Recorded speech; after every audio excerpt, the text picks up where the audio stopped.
Lugol' नङामोन आंनि फंबाय असे बादिमोन नाथाय बिथाङा दिनैहाय जोंखौ मा जाहोननि थाखाय हरखाबै गारनानै थांखो आं बेखौ बुजिस'नो हायाखिसै दा जाहाथे बिथांनि এই পার্টি যেনে নহওক বিজেপি হোক বা বিপিএফে হোক বা কিবা হোক মানুহ হিচাপে ব্যক্তি হিচাপে খুব ভাল মানুহ আছিল ভাল ৰাজনীতিত Hello, logo na taman boy ko bigla bisto ang nigga siguro gusto mo logo na taman thumbnail ta club zeli se sosin to video nan mit ka beja nango nomba pe video mani sayo nomba जोंहा BTC नि लेङाइ बुंथिगिरि बिजित गोरा नार्जारि थैनायनि सायाव जों बे भिडिअखौ माने रायलायनो होननानै बा आंनि साननाय मोनदांनायफोरबायदिखौ माने नोंथांमोननि गेजेराव शेयार खालामनो होननानै आं बे भिडिअखौ बानायदों नोंथांमोना भिडिअखौ जोबजासिम नायलां दा बिनि सिगां जोंहा BTC नि बारग' EM राजिब यानि बांगाल ब्रह्म बिथाङा मा बुंदों आरो बेजों लोगोसे जोंहा BTC नि चिफ हाग्रामा महिलारि सारा बिथाङाबो मा बुंदों आं बे भिडिअखौ फुल होनो थांगासिनो नोंथांमोना भिडिअखौ जोबजासिम नायलां नङा होमब्ला माने जोंहा नैबे जेनाखि बिजित गोरा नार्जारि सार थैनायावहाय माने BTC सेक्रेटार अफिसावहाय लाबोनायाव जेनाखि जोंहा बयबो MLA MP गासिबो आरो गिदिर गिदिर मानसि बिथांमोनहा माने बाहागो लानानै बिथां जोंहा बिजित गोरा नार्जारि सारनि जेनाखि गोथै देहायावहाय माने बिबार माला बयबो बावदों आरोखि बयबो बिथांखौहाय मान होदों मानो होनोब्ला बिथाङा जोबोद मोजां मानसिमोन थांनाय समाव जेनाखि जोंहा मा होनगोन जेनाखि फरेस्टारफोर सासे व्यक्तिखौ गावथारदोंमोन दा बिथांनि नामखौ लाथ'ला नङा होमबा दा बेवहाय बिथाङाबो फैनानै दुखु सुखु खबर सबर लाफैदोंमोन जोबोद मोजां मोनदोंमोन जोबोद मोजां मानसिमोन होननानै जोङो हाग्रामा महिलारि सारनि खुगानिफ्रायबो मिथिनो मोनदों आरो नैबे जोंहा BTC निनो बारग' EM राजिब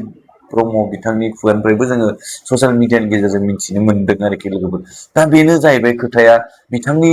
गोसोआव बा बिथांनि न'खराव माबा मोनसे प्रब्लेमफोर दंमोन नामा बा बिथांनि न'खराव सान्थि गैयामोन नामा जिथुनाखि जोंहा नैबे राजिब ब्रह्मआ बिथाङा बुंदों जे माब्रै जाबावगोन बेफोरबायदि होननानै बिथांजों रायलायबाय थायोमोन जाहैदों माब्रै जाबावगोनलै बेबायदिब्ला होनना बेफोरबायदि माने रायलायबाय थायोमोन जाहैदों आरोखि ओमफ्रायहाय आंनिबा जोङो गोबां सन्देह बा गोबां माने दुखु मोनदों जेनाखि बिथाङा कि पलिटिकेलनि माबा मोनसेफोर प्रब्लेम दंमोन नामा बा सोरबा बिथांखौ ब्लेकमेलफोर खालामबायदोंमोन नामा बैफोरबायदि गावनि जिउखौ सोर फोजोबना लानो नङा होमबा दिनै बेफोरबायदि आरोखि माने गावनि जिउखौ बोरै फोजोबना लानो जोबोद दुखुनांथाव आरोखि बिथाङा बर' हारिनि माने जोबोद मोजां खामानि मावदोंमोन आरो बिथाङा गोमालांनायाव जों बयबो रायजो राजाया माने बयबो माने दुखु फोरमायदों आरोखि अब्ला लोगोफोर जोंहा नैबे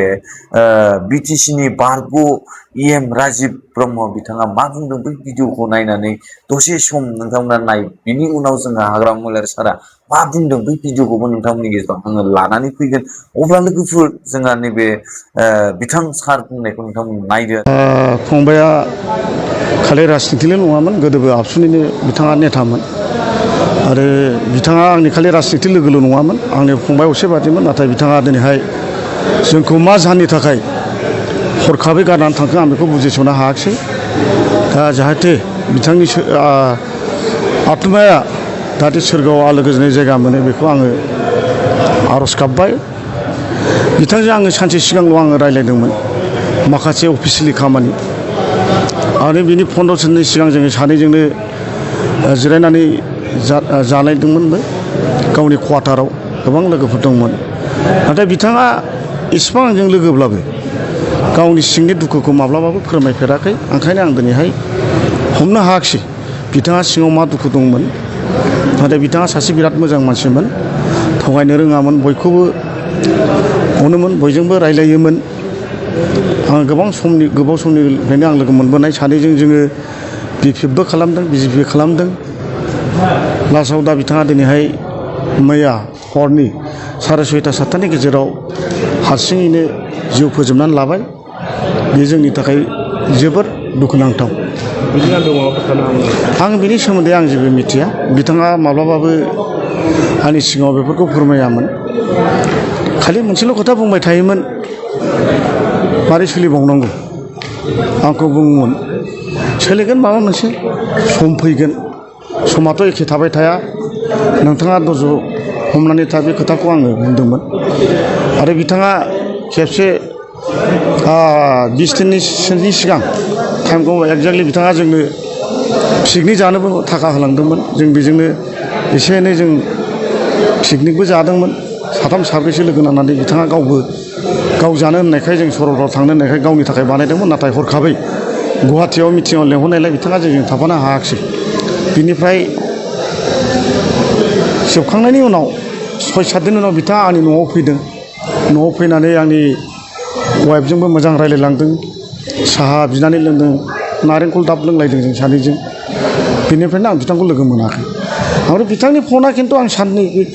थैनायनि सानथाम बिदि सिगां बिराद बन्द'मोन फना बन्द' जाबाय थादोंमोन नाथाय लास्ट दिनाव आङो मोनदों बेनिफ्रायनो आं बिथांजों नुलायनाय जायाखिसै आरोखि दा माथो खालामबावनो सासे बिटिसिनि लेङाइ बुंथिगिरिमोन बिथाङा सिगाङावबो एम जाबोदों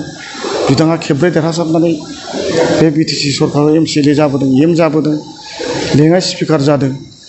दा बेनिफ्राय दुखु दंसै आरो माथो थाबावनो जायखिजाया आङो बिथांखौ जाहाथे सोरगोआव आलो गोजोनै थायो बेखौनो आफा अबंलावरिनि खाथियाव आर'ज गाबबाय गोजोन्थों बिजित गोरा नार्जारि बिथांनि न'खरनि थाखाय न्याय मोननांगोन बा बिथांखौहाय नायगोन होननानै जोंहा हाग्रामा महिलारि साराबो बुंदों आरोखि लोगोफोर दा बेनो डाउट जानानै थाबाय जोंनि बर'फोरनि गेजेरावहाय ना बिथांनि न'खराव माबा मोनसे प्रब्लेमफोर दंमोन नामा आरो बेजों लोगोसे सोरबा बेखौहाय पलिटिकेल बा सोरबा माबा मोनसे बिथांखौ सिगि स' खालामना दोनबोदोंमोन नामा सोरबा ब्लेकमेल खालामबोदोंमोन नामा सोरबा थाखा फैसाबो दाबिबोदोंमोन नामा सिरि सिरियै दा बेखौहाय माने हमनो हाला आरोखि नङा होमब्ला गावनि जिउखौ बोरै फोजोबना लानो जिथुनाखि जोंहा बिथाङा थांनाय समाव जिथुनाखि फरेस्टारजों गावथारजानाय बिथांमोननि न'खरावबो थांनानै गोबां माने रायजो राजाजों सुखु दुखु रायलायदोंमोन बिथांनि रुंसारि जानाय न'खरावबो गोबां माने मोजां बाथ्रा रायलायदोंमोन जों बेफोरखौ नुनो मोन्दोंमोन ससियेल मिडियानि गेजेरजों आरोखि जिखुनु जादोंला नङा होमबा दिनैहाय बिथाङा जेरावखि थाहैया सोरगो रायजोआव आलो गोजोन थाहैनो मोन्दों इसोरनि खाथियाव बेखौनो आर'ज गाबो आरोखि लोगोफोर आंनि गोसो गोरबोनिफ्राय नोंथांमोना मा सानो नोंथांमोना कमेन्ट सेक्सनाव कमेन्ट खालामना खोन्थाहरदो नैबे हाग्रामा महिलारि सार बुंनाय बाथ्राखौ नायजोबनानै बा खोनासंनानै जोबोद दुखुनि बाथ्रा बर' हारिया माने लसनि सायाव लस जानायखौ जोङो मोन्दों आरोखि थेंक इउ स' माच এই পার্টি যেনে নহওক বিজেপি হওক বা BPF হওক বা কিবা হওক মানুহ হিচাপে ব্যক্তি হিচাপে খুব ভাল মানুহ আছিল খুব ভাল মানুহ আছিল ভাল ৰাজনীতিত কৰি আহিছিল সেইকাৰণেতো জিকি আছে এ নহওক ইয়াৰ কিবাটো তদন্ত হ'ব নিশ্চয় ভাল ন্যায় পাব ফেমিলিয়ে এইটো আমি বিচাৰোঁ ইয়াৰ কাৰণে কি কৰিব লাগে নালাগে আমাৰ কাউন্সিল আছে কাউন্সিলতহে আমি আলোচনা কৰিব MCLA হিচাপেই হওক বা দল হিচাপেই হওক আমি পায়ে থাকোঁ বহুত কথা পাতি আমি ভাল বেয়া মুঠতে খুব আমি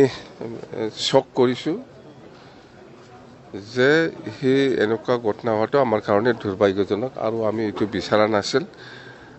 নিশ্চয় ভাল ন্যায় হ'ব দেই বড়ো জাতিৰ কাৰণেতো তাৰ কণ্ট্ৰিবিউশ্যন আছে এইটো ক'ব নালাগে আমাৰ BLTৰ সময়তো ইয়াৰ বহুত কণ্ট্ৰিবিউশ্যন আছে আপচু আন্দোলনতো কণ্ট্ৰিবিউশ্যন আছে মুঠতে আমাৰ বড়োলেণ্ড আন্দোলনত তাৰ কণ্ট্ৰিবিউশ্যনটো যথেষ্ট আছে আমি পাইছোঁ যথেষ্ট এইটো আমি কাউন্সিলত ঠিক কৰি ল'ম দেই কাউন্সিলত ঠিক কৰি ল'ম এইটো এতিয়াতো আমাৰ ঘৰত কাৰণে আমাৰ মই ঘৰলৈকে নাযাম এতিয়া কিন্তু আমাৰ দলৰ মানুহ আছে MCLA সকল আছে MLA সকল আছে আমি BTC হিচাপে যিখিনি সন্মান দিব লাগে আমি কৰিছোঁ বাছ থেংক ইউ